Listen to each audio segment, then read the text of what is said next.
সকল বিশ্ববিদ্যালয়ের ছাত্র সংসদ নির্বাচনগুলোতে একে একে শিবির ভূমিধস বিজয় অর্জন করছে। আর তারেক রহমানের প্রতি কেন তরুণেরা আকর্ষণ বোধ করছে না? তারেকের দিক থেকে তরুণেরা কেন মুখ ফিরিয়ে নিচ্ছে একে একে?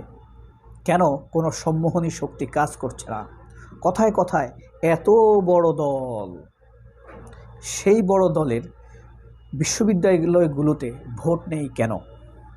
গত দীর্ঘ সময়ে 17 বছরে তরুণরা অনেক কিছু শিখে ফেলেছে, অনেক শিক্ষা অর্জন করেছে স্কুল কলেজের শিক্ষার বাইরেও। সেই শিক্ষা তারেক রহমানের সাথে মিলে না। সেই শিক্ষা তাদের কারোর সাথে মিল খুঁজে পায় না। সেই শিক্ষার মিল খুঁজে পায় শিবিরের সাথে, রিলেট করতে পারে, আত্মিক সম্পর্ক একটা স্পন্দন খুঁজে পায়। এখন কথা হলো, এই যে তরুণরা গত 17 বছরে কি শিখেছে? 4টি জিনিস শিখেছে। চতুর্থ একটা জিনিস শিখেছে, সেটা বলবেন আপনারা। এই 4টি জিনিসের কথা আমি আপনাদেরকে বলি।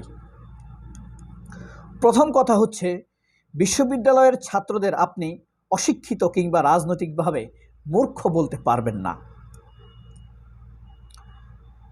কারণ হলো, এদের নিজেদের কিছু বোঝাপড়া আছে, কি চাই কি চাই না।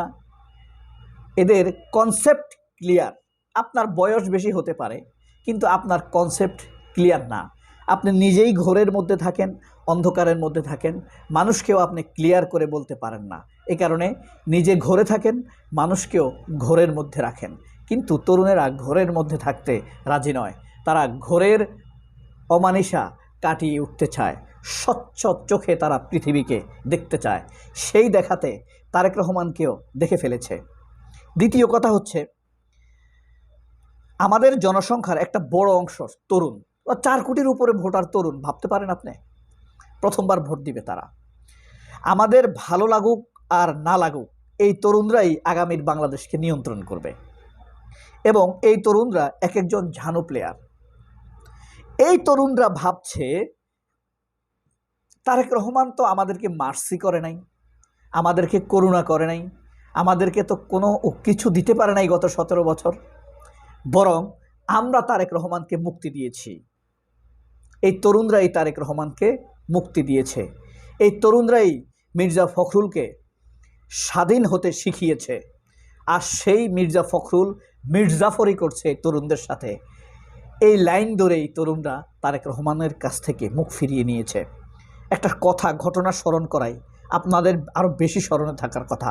2018 সালে বা তারও আগে এই তরুণদের বয়স অনেক কম ছিল না? সাদেক কায়েমের বয়স কত ছিল 18 সালে?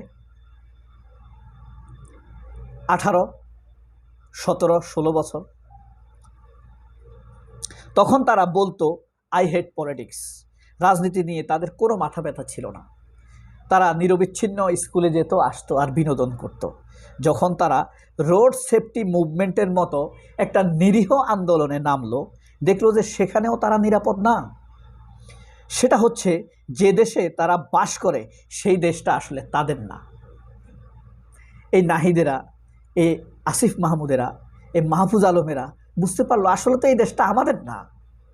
এই দেশে আমি নিরাপদ না। এ দেশে আমাকে মেরে ফেলে, বিচার হয় না। এদেশে আমাকে মেরে তারা হাসে। মনে আছে শাহজাহান খানের কথা? 2 জন ছাত্রকে থেতলে দিয়েছিল রমিজউদ্দিন স্কুল অ্যান্ড কলেজের সামনে। সে হেসে হেসে বক্তব্য দিচ্ছিল। নিরাপদ সড়ক চাই, এরকম একটা নিরীহ আন্দোলনে, অরাজনৈতিক আন্দোলন করেও তারা রেহাই পেল না। তাদেরকে পিটিয়ে শুইয়ে দিল। সমস্ত গোয়েন্দা সংস্থা তাদের পিছে লেগে গেছে, কিন্তু তারা ছিল অটল। তারা সেই নিপীড়নের কথা ভুলে যায়নি। 2018 সালের ওই কয়েকটা দিন ছিল বাংলাদেশের জন্য এক বিশাল টার্নিং পয়েন্ট। দেখেন, বইয়ের পাতায় পাতায় শেখ মুজিব, বইয়ের মলাটের উপরে নিচে শেখ হাসিনার বাণী, টেলিভিশন খুললে শেখ হাসিনা, পত্রিকা খুললে শেখ হাসিনা। কিন্তু সেই শেখ হাসিনা তরুণদের হৃদয়ে দাগ কাটতে পারে নাই। এজন্য তরুণরা 2018 সালের কয়েকটা দিন বলা হয় টার্নিং পয়েন্ট। আমিও বলেছিলাম, এই তরুণরা বড় হলেই শেখ হাসিনার বিরুদ্ধে লেগে যাবে। কারণ তখন তারা ছিল 13, 14, 12, তাই না? এখন তারা 19, 20, 26, 30। দ্বিতীয়ত, তরুণরা দেখলো যে তারা যে ফোন তাদের সিক্রেট ম্যাটার, নিজস্ব জিনিস থাকে, সেই ফোন তাদের কাছে নিরাপদ না। এই ফোনের ভিতরে সরকার ঢুকে যায়, এই ফোনের ভিতরে তারা যা লুকিয়ে রাখে সরকার তা দেখে ফেলে। যে ফোনের মাধ্যমে তরুণরা নিজেদের যোগাযোগ চালু রাখে সেই ফোন সরকার ট্র্যাক করে। এখান থেকে পোলাপান অ্যাডভান্স প্রাইভেসির টেকনিক শিখে গেল, কিভাবে VPN ব্যবহার করে বিকল্প ইন্টারনেট ব্যবহার করা যায়। বুঝতে পারছেন? শেখ হাসিনার বাপেও তো পারবে না, এটা পারবে? শেখ হাসিনাই সব কিছু করে গেছে। এই ফোন কে দিয়েছে? আচ্ছা, যার ফলে 2024 সালে এসে যখন তরুণরা রাস্তায় নামলো, তখন তারা সরকারের চাইতে বেশি শক্তিশালী হয়ে উঠলো, বেশি অ্যাডভান্স হয়ে উঠলো, বেশি টেকনিক্যাল হয়ে উঠলো, গোয়েন্দা জাল ছিন্ন করার জন্য হয়ে উঠলো আরও দক্ষ। এ যুগের শার্লক হোমস পড়া তরুণেরা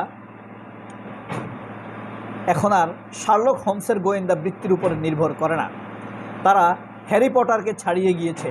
সুতরাং এই তরুণদেরকে আপনি শার্লক হোমসের কৌশল দিয়ে, হ্যারি পটারকে আপনি শার্লক হোমসের কৌশল দিয়ে আটকে রাখবেন, সেটা এই তরুণরা হারতে পারে না।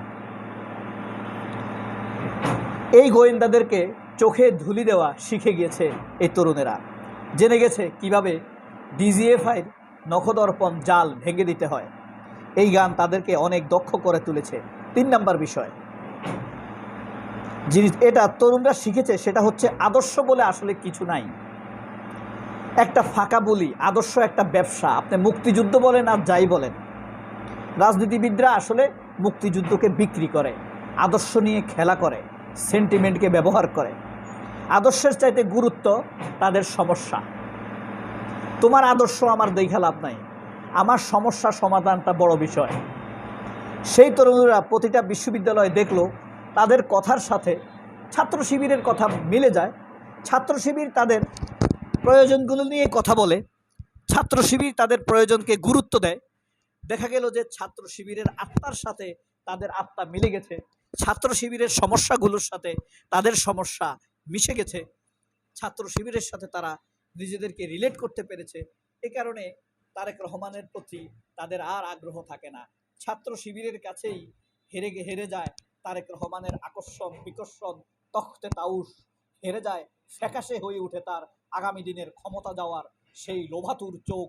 নির্দ্বিধায় নিক্ষিপ্ত বিক্ষিপ্ত নিন্দিত ঘৃণিত চিন্তা, আশেপাশে ঘিরে থাকা লোভী দুর্নীতিবাদ পাটপাল প্রতারকদের পাশে রেখে জাতিদেরকে ভালো কথা বলা যায় না। খুনির প্রণোদনা দানকারীদেরকে আশ্রয় প্রশ্রয় দিয়ে কখনো মজলুমের পক্ষে থাকা যায় না। ভারতকে প্রতিশ্রুতি দিয়ে বাংলাদেশের পক্ষে থাকা যায় না। তরুণরা তা শিখে ফেলেছে, বুঝে ফেলেছে। এই 4 নম্বর বিষয় হলো, আরেকটা তরুণরা শিখেছে, দেখেছে এই দেশের মিডিয়া তাদের পক্ষে নাই। মিডিয়ার চাইতে সামাজিক যোগাযোগ মাধ্যম তাদের কাছে অনেক বড়। এদেশের মিডিয়া তাদের কণ্ঠস্বর না। প্রথম আলো, Kaler Kantho, independent TV, 71 TV, channel 1, channel I, এরা আসলে সময় টিভি, এরা এদেশের মানুষের কথা বলে না। এরা এই কারণে আন্তর্জাতিক মিডিয়ার সাথে কথা বলা, যোগাযোগ করা শিখে গিয়েছে। সেই আন্তর্জাতিক মিডিয়ায় তারেক রহমান একটি সাক্ষাৎকারও দিতে পারেন নাই।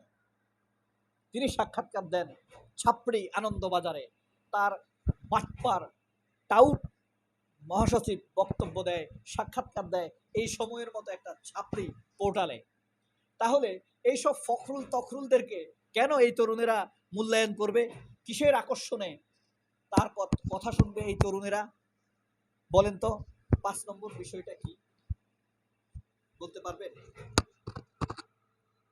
আগামীর ফেব্রুয়ারির নির্বাচনে তারেক রহমানের আহ্বানে কি তরুণরা সাড়া দিবে, নাকি তারেক রহমান জোর করে আগামী নির্বাচনে ক্ষমতায় আসবে?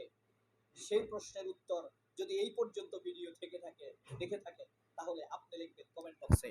সবাই অনেক ভালো থাকবেন। আল্লাহ হাফেজ। আসসালামু আলাইকুম।